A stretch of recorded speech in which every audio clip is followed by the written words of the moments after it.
Here is Kobe Bryant now back in L.A. Kobe, over to your left. I remember these days. Good to see you guys.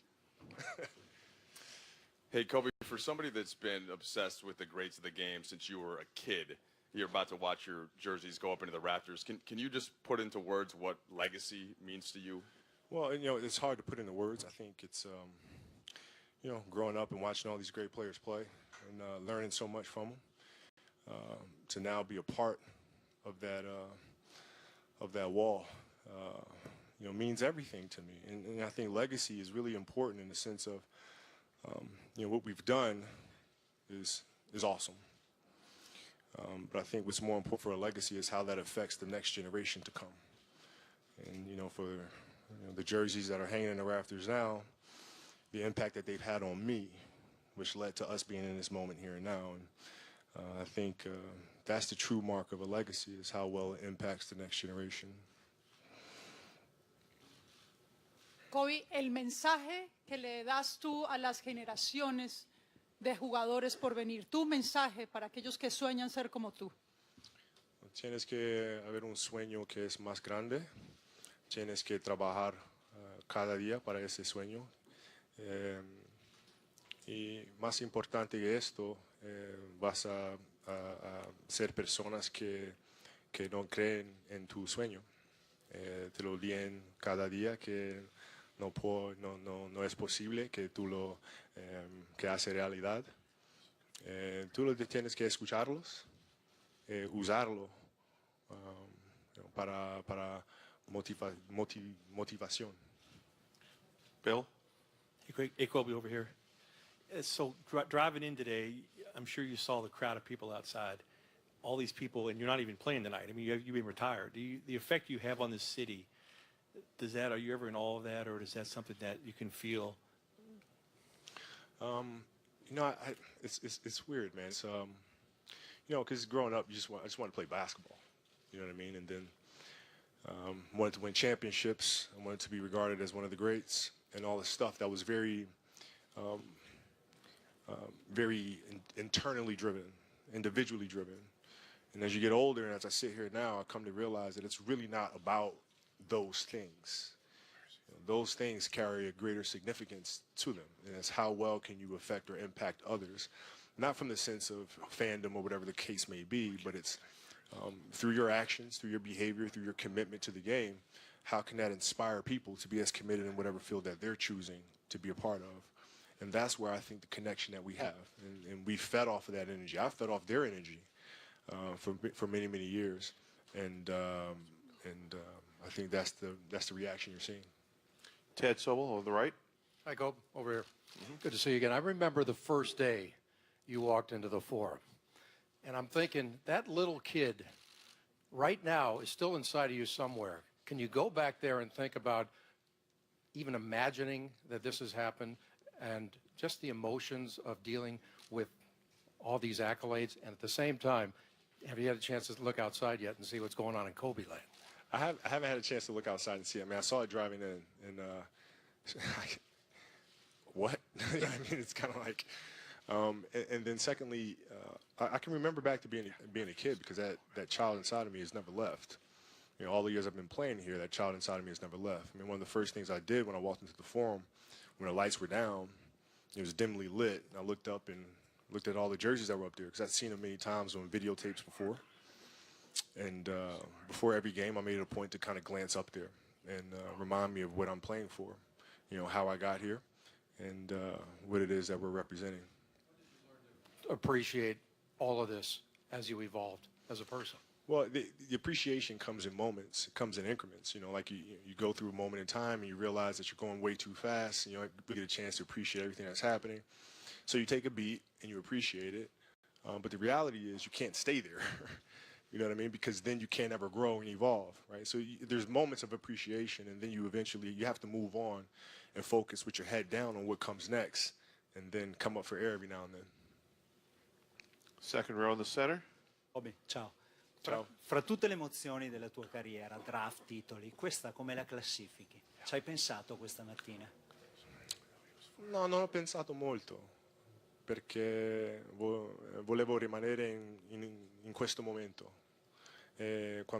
Adesso come mi sento in pace, mi sento orgoglioso di quello tutto che ho fatto qui con i Lakers, però dentro di me a pace.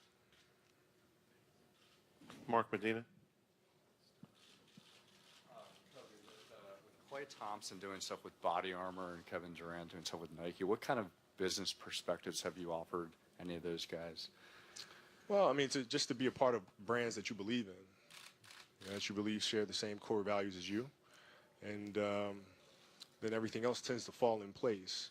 But you got to find a connection with brands and what they represent and what you represent, what you want to stand for, and then everything else takes care of itself. Well, I thought it's pretty obvious why there's not a Gatorade bottle here right now. They had their time. Right there, Mark. Kobe, we watched you in the middle. I can never get this right. I was like, you know what? I'm going to figure it out finally. Okay, go ahead. We might give you a pass to that. We watched you obsess over basketball your whole life, 20 years. And I think some people wondered, what would his life be like without basketball in it every day? So tell us how you're coping. You know what? It's I had a lot of players, former players, come up to me the last year, like genuinely concerned. Like, are you going to be okay? Like, yeah, I'm gonna be all right. And they said, listen, it's gonna be progressive, right? The first week, it's gonna be a serious state of depression. The second week, you're gonna be angry. The third week, you're gonna start coming around. You're gonna have a level of acceptance. I'm like, what the fuck? No, I'm good. Like, I'm good. And I think the most important thing is finding what it is that you love to do. That's the hardest part. And it took work. Like, basketball was born to play. For the second phase, what we're doing, it took a lot of work, a lot of soul searching, a lot of investigating and trying things out. But when you find what it is that you love to do, then you wake up every morning with a sense of purpose. So my life has been great. I mean, I fell into a great routine. I work out 5 o'clock every morning, take the kids to school, get some breakfast with my wife, go to the office, work there, pick the kids up, and then from there it's just, volleyball here, basketball here, soccer there, you know what I mean? And that's my routine. Kobe, what process did you go through in writing your speech? And I assume you might have talked to some people or whatnot. What speech? Halftime. I didn't write a speech. It's all off the top of your head. I didn't write a speech. Okay. I didn't write a speech. And also, as far as how often do you come out back You here? got me thinking about what the hell I'm going to say. I literally got to repeat that. I literally didn't hear a damn thing you just said right now. I was completely thinking about what I was going to say. Go ahead. How did you work on your speech for halftime? What did you do? I was doing it while you were asking the question after you. Okay. I don't know. I guess you just kind of, you sit in the moment and then you let whatever's inside of me at that moment just come forward. And I think preparing for stuff like this kind of is not really true to form. You just kind of got to sit in the moment, absorb it, and then whatever comes out comes out. Hey, Gobi, last time you were here, you had just scored 60, your final game after playing 20 years. Tonight, you're strolling in with literally a stroller through the tunnel. So what's going through your mind? The first thing you're thinking about as you're walking through again? I hope all these cameras that are flashing do not wake up Bianca. Because this kid's got a lot of energy, man. I'm trying to, my biggest concern tonight is she going to be able to sit there for the duration of the game, or is she going to try to run out into the court? Because she does not like sitting down for too long. So that is my biggest challenge of the evening. But I mean, I feel great. I'm very proud to come in here with my family. I'm proud that Bianca gets a chance to be in this environment, although she won't really remember anything of it. It feels good as a father to be able to have my family come in and share this night with. So. Kobe, aquí una en español. En pocas palabras, ¿cuál es el legado de Kobe Bryant? Un jugador que tiene un sueño, él trabaja cada día, y que finalmente el sueño es realizado. Así. Kobe, you came into the league the same time roughly that Iverson came in, but you came at basketball from very different places, but the impact was similar. And I wonder if you've thought about the impact that you and he had in that kind of post-Jordan, pre-LeBron era where the game was really kind of floundering and needed somebody to kind of show the way. Yeah, well, I remember when we came in, I mean, we were the draft that was full of a bunch of misfits. Like, this is everything that is wrong with the game. You know what I mean? One, Iverson, he does not fit the mold. He is not marketable, this whole thing. And then you got a kid that you need to burp before every practice because he's so young. So we were kind of the misfits of it all. But inside of us, we just had a passion to play. All of us. I mean, Ray too. I mean, we all just had a passion. Steve, a passion for the game. And, that superseded everything. And so eventually things balanced out, and the fans began to see us for who we were and what we came to be. But yeah, AI and I had definitely a significant impact on culture, and it was fun competing against him. Kobe, you've obviously wanted to be the best player. What do you think about now when you hear the comparisons, Kobe, Michael, Kobe, LeBron, things like that? I don't. One thing about me is I'm only going to care about something that I know I can definitively win. If it's not something I can definitively win, I'm not going to pay attention to it. So if there's an argument that's happening, that argument is never going to go anywhere. Everybody's going to argue until they're blue in the face, so why would I think about it? You know what I mean? If we're playing ping pong and I know I can beat you in ping pong, I'm going to beat you in ping pong. I'm going to think about that. That's a definitive thing. So I don't think about that much. Hey, Kobe. Everyone is talking about who was a better Kobe, number 8 or number 24. I really want your answer. Thank you. Well, it depends. It depends. If 8's playing 24 after he just ruptured his Achilles, then it's a problem for 24. You know what I mean? If 24 is playing as 8 when he, tore his shoulder, and it's a problem for number 8. So it's just, I don't know. Depends. Kobe, dos preguntas. La primera, ¿cómo es tu vida después del baloncesto? La segunda, ¿cómo estás viviendo esta noche? La vida ahora es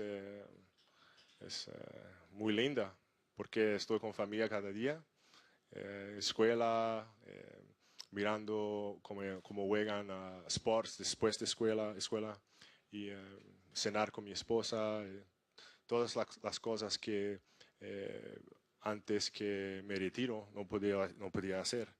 Y esta noche soy a paz, porque estoy aquí con familia y tengo que hablar a vosotros, pero eso es una cosa que por una noche lo puedo hacer, ¿no?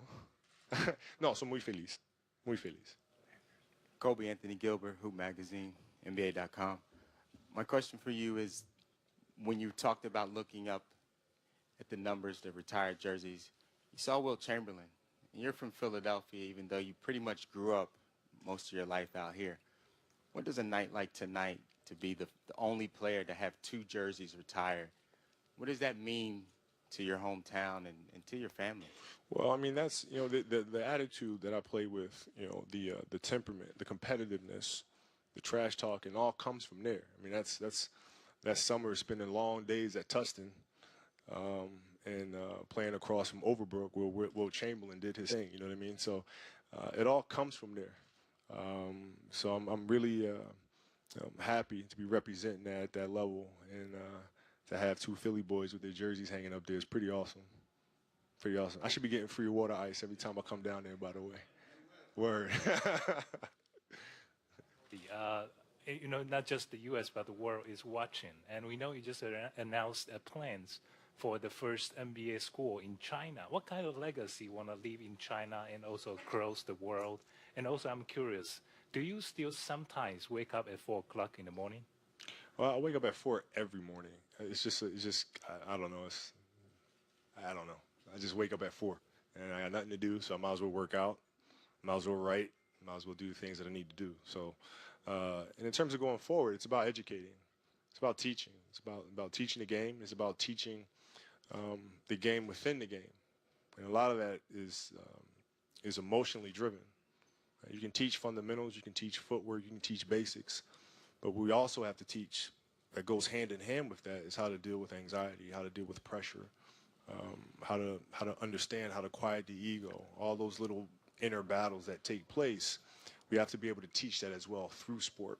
And then through sport, hopefully, we can have children grow up to be outstanding citizens. Andy? Close enough. Kobe, you talked a little bit earlier about some of the younger players. Over the course of 20 years, you kind of condition the city not just about success, but also in a very specific way how it's supposed to be done. What challenge do you think following you creates for whoever it might be coming next to kind of fill that role? Well, I mean, it's a challenge, but isn't that what we're here for? You know what I mean? I don't think it's something that needs to be viewed from a broad lens. I think it's your job to do that. I think it's the fans' job to do that.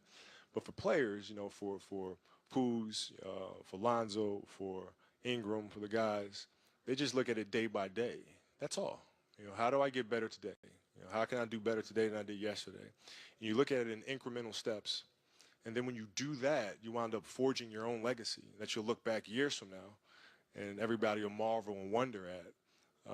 But it's your job to look at the macro vision of it. It's the player's job to look at the micro steps to get there. 2 more questions. Bill? Over here. Hey, I know you've answered this before. You got to give the answer. 8 or 20. If you had to retire one number, 8 or 24. If they do a statue of you out there, 8 or 24. If you do a statue, you don't necessarily have to see the number anyway. If you do hair, I guess it's a dead giveaway. But I kind of go back and forth. But 8 has something that 24 will never, ever, ever, ever, ever have, and that's the ability to grow hair. So it's honestly it's tough. Yeah, no, I'm with you. I didn't understand your plight years ago, but now I certainly get it. It's really, really tough for me. I think 24 was more challenging, and I tend to gravitate to things that are harder to do. And physically for me, it was really, really hard to get up night in and night out, man. It was really, really, it's a grind. Taking on the Boston Celtics, having a bone fragment in my foot during that series, having a broken finger, and muscling through that back half of the career, some of the toughest stretches of basketball ever, man. And so I guess if you forced me to pick one, I'd probably go with 24 because of that. Last question, center. Kobe, you obviously there's this huge celebration for you today. You spent 2 decades here. It's kind of a celebration of your whole career. What you kind of talked about it before. What will it take for this franchise, do you think, to kind of officially move on to the next chapter after Kobe? Well, the thing about sports is that the chapters are coming whether you like them or not, right? The stories are being written now, right? New legacies are being created now. And I think for the players that are here now, like I said earlier, it's just to focus on the micro stuff, the day-to-day stuff. That's it, man. That's it. You just work on your game, right? The little details of it. How do you get better? Studying film. And then as time goes on, you'll look back at this beautiful thing that they've created, right? But in the moment it's creating, you don't know. Like, if you guys 15 years ago, you said Kobe Bryant would be sitting here giving advice to younger players in the NBA, you guys would be like, get the fuck, are you kidding me? This guy? No way, right? And so you never know. You never know. You just go day by day. You appreciate each day as it comes, and that's what these players will do. And years from now, the fans will look up and say, man, they built the dynasty again. So. All right, thank you, everybody. Thank you. Appreciate it. So Kobe Bryant finally gives the answer to the 8 or 24 dilemma that we've all been facing for the past couple of days, right? He said, 24 after a long spiel about it, but he did crack a few jokes.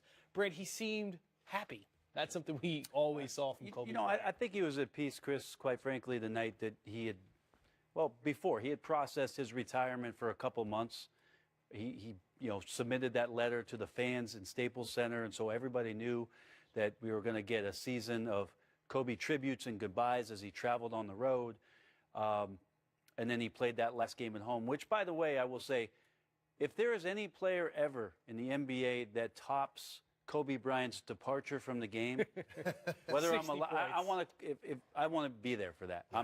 I'm paying top dollar to go and watch that. After 20 years, 60 points? Yeah, unreal.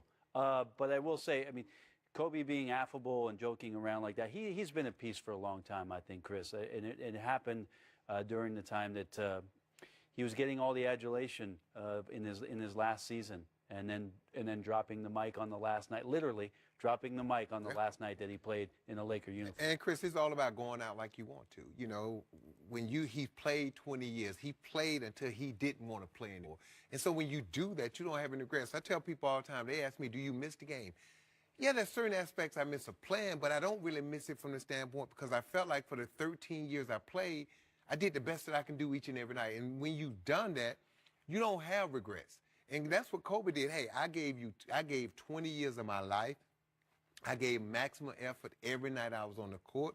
So I don't reflect and sit back and say, well, in 2001, I should have did this or could have did this. No, you don't have those, you don't reflect like that because you laid it on the line each and every night. Brent, you brought up an interesting point about Kobe's 60 points in his last game and how big of a moment it was. If Jordan doesn't return to play for the Wizards and his last game is the shot against Utah, does that, I guess that stacks up a little bit higher, right? But he came back and played for Maybe, but Michael did come back and play. and I'll tell you, the last time that Kobe Bryant faced Michael Jordan, Kobe had 55 in the game. Michael was in a Wizards jersey, and Kobe, in classic Kobe fashion, did not hesitate and had a huge game against MJ in the Wizards that night. He did what a great player is supposed to do. No mercy. That's just the league. Going to have his number 8 and number 24 jerseys hanging up in the Staples Center. Coming up, we'll talk more about that. Also, take you around the NBA. A lot of games happening tonight. Lakers and the Warriors on deck.